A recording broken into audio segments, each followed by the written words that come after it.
Oui, c'est un sentiment, je suis là, c'est un sentiment mitigé qui traverse tout mon corps lorsqu'on évoque la passation du pouvoir, l'alternance. C'est vrai, nous sommes des acteurs, ça c'est l'histoire retiendra que nous étions au front et en première ligne. Je vis déjà mourir pour cette cause-là, pour qu'on en arrive là, pour que Kabila ne se représente plus.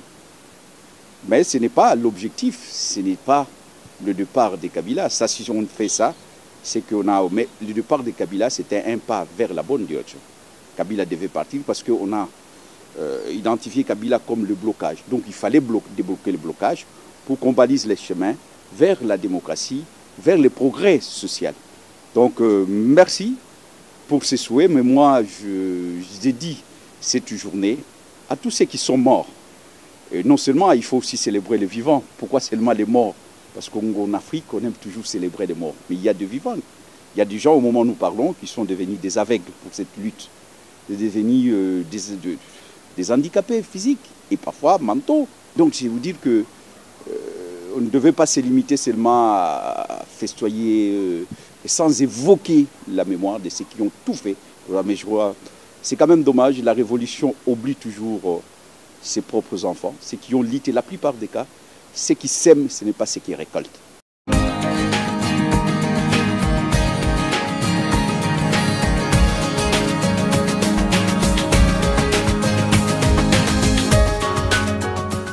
C'est mi-figue, mi-raisin. Si on juge ça, on dira qu'il faut qu'on donne le temps au temps, parce qu'une année, ce n'est pas beaucoup. C'est vrai, une année, ce n'est pas beaucoup, mais une année, c'est beaucoup. Parce que dans d'autres cieux, on parle de 100 premiers jours. L'état de grâce, et c'est là où parfois on impose des réformes. Donc qu'est-ce qu'on regarde? Lorsqu'on regarde, la bouteille est à moitié vide et la bouteille est à moitié pleine. C'est-à-dire que c'est un sentiment mitigé. On va dire aujourd'hui, si je commence à juger, les gens vont dire, mais il n'a pas encore le temps, il n'a pas donné lui le temps. Alors moi, je aimerais bien encore lui donner une année. Et après une année, venez me demander. Là, je n'aurai pas la langue de bois, ce n'est pas mon genre. Mais je dis aujourd'hui, bon, je ne vois pas, sur le plan de l'assiette du plus de mini, il n'y a pas de changement, ça c'est une évidence.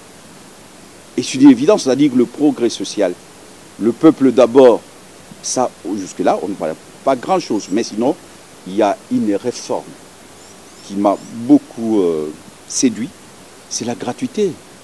Si je peux parler de réforme, c'est la mise en application des prescrits de la Constitution, en ce qui concerne la gratuité de l'enseignement. Ça, au moins, je peux dire, sans crainte d'être contredit, que c'est une mesure phare que je salue.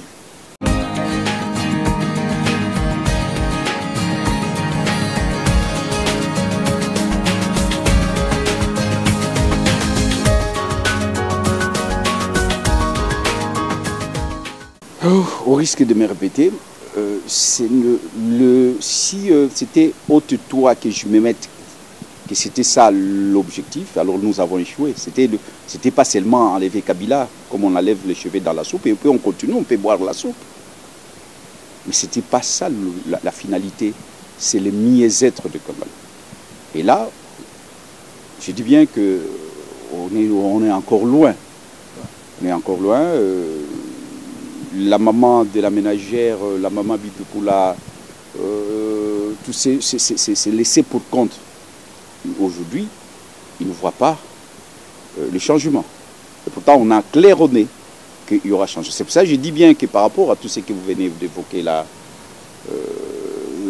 qu'on donne le temps au temps. Parce qu'aujourd'hui, on dira que c'est trop tôt. Tout le monde vous dira que c'est trop tôt. Oui, c'est trop tôt, mais on peut faire déjà commencer. Par exemple, l'eau. Je donne des exemples. L'eau. L'électricité, ça ne doit pas attendre. L'eau potable, ça on peut nous donner. Qu'est-ce qui manque? Nous avons de l'eau. Qu'est-ce qui manque? Le courant. Donc il y a des choses qu'on doit obtenir. Hein, les salaires de gens, il faut quand même... la malversation financière, tout ça. On peut déjà commencer à bloquer ou à fermer les tonneaux d'Anaïde. Parce que l'eau coule, l'eau entre et l'eau sointe.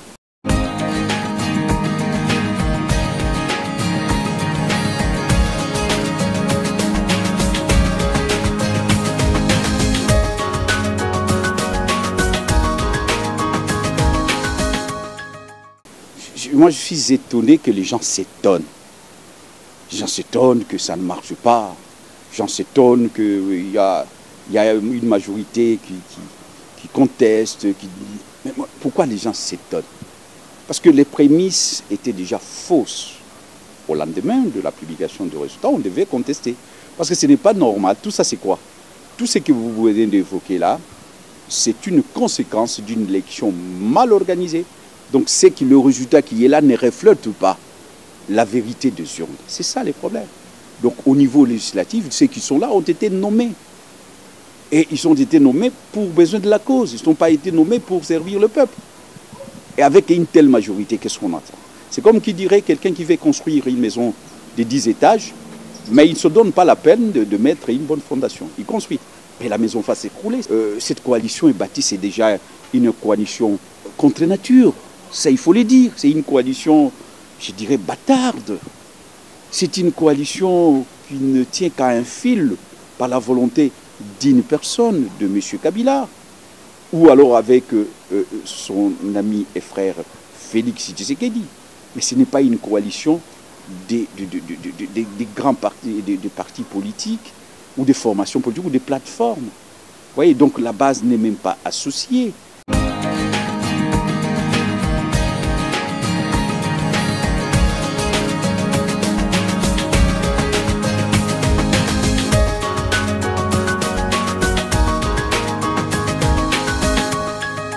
Oh, des ratés oratoires, moi, le problème c'est que je ne suis pas là pour aller dans les détails d'un mot au-dessus d'un autre. Je ne crois pas que... Parce que pour parler vrai, lorsque le président de la République évoque la dissolution du Parlement, il dit qu'il a des difficultés. Il a maille à partir avec cette majorité. Il y a même des ministres qui sont instrumentalisés par l'écran. Et pour qu'ils ne puissent pas exécuter son programme. C'est le président qui dit, ce n'est pas moi. Mais nous, ce qu'il dit, malheureusement, ça se disait même par l'homme de la rue. On savait bien que ça ne marche pas, mais on nous disait que ça marche. Et que non, tout est bien. Mais on savait. Et maintenant, quand il dit, il faut les croire. Et lorsqu'il dit que pour réparer, il faut qu'il puisse dissoudre le Parlement, je crois qu'il est dans son rôle. Ça, on ne peut pas lui renier. Mais je dis bien que sur ce sujet-là, le président de la République est dans son rôle parce qu'il est le seul. Alors, le seul à disposer de cette arme-là de la dissolution. Et la Constitution lui confère ce droit-là. Et lorsqu'il doit consulter, l'avis est consultatif. Ce n'est pas un avis impératif. Donc le président, sur ce sujet-là, est dans son rôle. Et lorsqu'on voit la sortie de Madame la présidente de l'Assemblée nationale, on s'est dit, oh bon, on est dans quel monde? On doit renier au président les droits que la Constitution lui confère. Je crois que nous soyons quand même descendants sur terre. Et on dit, il doit consulter, il consulte. Mais lorsque il constate que les choses n'évoluent pas, c'est la Constitution qui le dit. Ça lui donne le pouvoir de réguler, le pouvoir de régler une crise. C'est ça. Donc le législateur a voulu ça. Et nous ne sommes pas les seuls au monde à avoir cette constitution. La plupart des constitutions africaines, surtout dans des pays francophones, c'est des copies certifiées conformes de la constitution de la 5e République en France. Et là, on a vu De Gaulle utiliser ces prérogatives-là en 1968. En 1981, Mitterrand a utilisé ça. En 1988, encore le président Mitterrand a utilisé ça. Et en 1987, Chirac a utilisé ça. Et au Sénégal aussi, Macky Sall, c'est pour utiliser lorsqu'il arrive, il trouve qu'il n'a pas la majorité, il demande au peuple de lui donner la majorité pour assumer ses responsabilités et surtout amorcer des réformes nécessaires pour le bien-être du peuple. Donc je crois que le président sur ce plan-là, il n'y a pas de débat.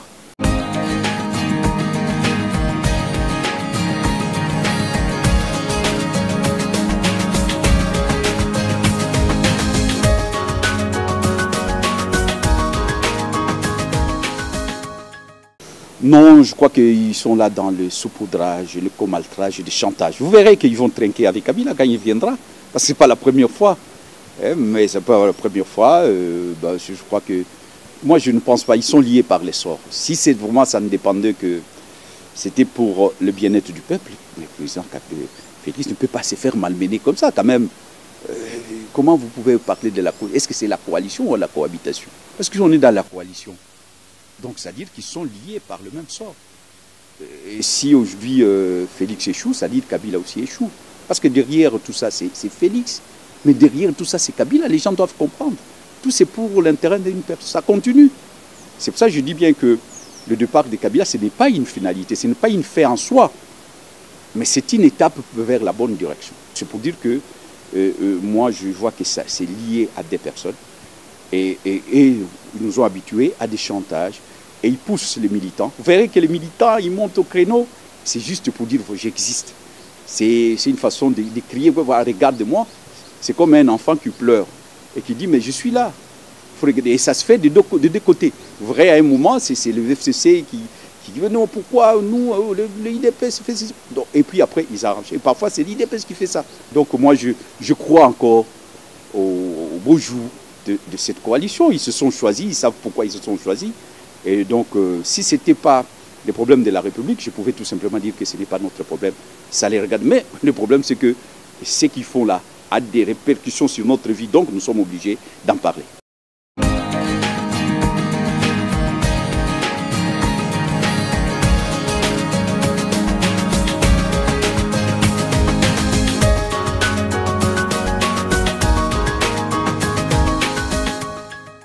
Je préfère dire ceci au président de la République. Les tigres, et là c'est Olei Soyinka, c'est un grand écrivain nigérien qui disait que les tigres ne propagent pas sa tigritude. Les tigres bondissent et mangent sa proie.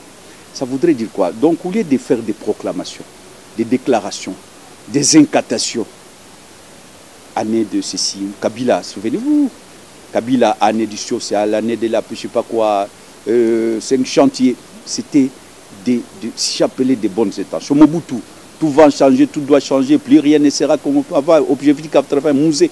Donc les Congolais sont fatigués des déclarations, des déclamations, des incantations. Moi je préfère qu'au lieu de parler des années de l'action, qui mènent des actions, on saura que c'est l'année de l'action.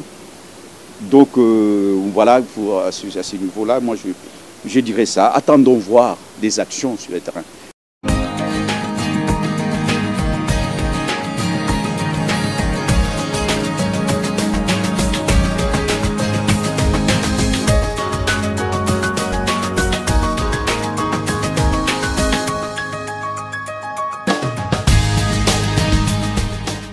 Quand vous fouinez, vous essayez de fouiner.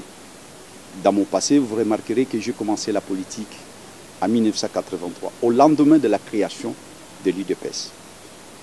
Je dis que aujourd'hui, ça paraît banal d'adhérer dans un parti. Mais à l'époque, adhérer, cet acte-là d'adhérer dans un parti qui vient d'être créé. Donc je suis cofondateur de l'UDPS. Quand vous comprenez ça, que je ne suis pas adhéré dans l'UDPS parce que j'avais quelqu'un là-dedans. D'ailleurs, une fois, on va me dire, Ngwanda me dira, à l'époque, il était à l'ANER, on appelait ça AND, il dira, mais qu'est-ce que tu auras dans ce parti? Jeune, tu as ta place dans les MPR. Ce parti-là, c'est un parti de Balouba. Quand vous comprenez que je fais la politique des valeurs, quand vous comprenez qu'aujourd'hui, la conservation de la nature, pour moi, c'est un sujet qui me tient beaucoup à cœur et que j'ai un parti politique, j'avais créé un parti politique qui englobe ces thématiques-là, qui fait de cette thématique-là son cheval de bataille, vous n'allez pas me poser cette question. Donc c'est vrai que Moïse Katumbi, c'est un leader, je peux dire même un grand leader, qui a une vision pour la République du Congo, mais le problème est qu'au jour d'aujourd'hui, Moïse Monidela a un parti. Et lorsqu'on a un parti, on a les statuts, on a les militants, on a les cadres. Donc pour que j'adhère dans ce parti, pour que je puisse faire la transmutation de mon parti à un parti qui s'est créé, pour faire la transhumance, il faudra que je consulte les statuts de notre parti. Qu'est-ce dit ces statuts? Les statuts de notre parti disent clairement que pour la dissolution d'un parti, de notre parti, il faut un congrès c'est que pour nous, nous appelons ça convention. Et on n'a pas encore tenu cette convention. Et la convention doit être une convention représentative de toutes les structures du parti. Et c'est à l'issue d'une convention qu'on doit convoquer pour besoin de la cause que l'on doit prendre cette décision, oui ou non, on va adhérer à ça. Donc moi, là, je suis qu'une démarche, je suis en train de suivre une démarche. Je veux dire que je ne fais pas des choses au hasard. On ne se réveille pas le matin, on crée un parti, sinon je resterai dans l'UDPS. Mon parti, le CONADE, va résister, va exister et existera dans l'État et dans l'espace politique congolais tant que je serai en vie, parce que c'est un parti thématique et c'est parce que c'est un parti que je ne l'ai pas créé, nous ne l'avons pas créé par circonstances.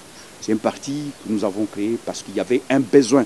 Le Congo étant un pays à vocation écologique, le Congo qui est le deuxième poumon du monde, le Congo doit être au cœur de cette problématique-là du réchauffement climatique, de la biodiversité et de celui d'où la nécessité d'avoir un grand parti écologique et le CONADE à cette vocation-là.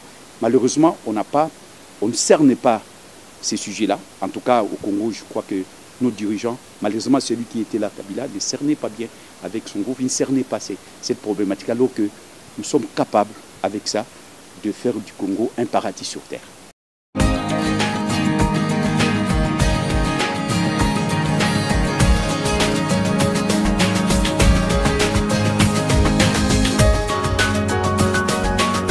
C'est moi qui vous remercie.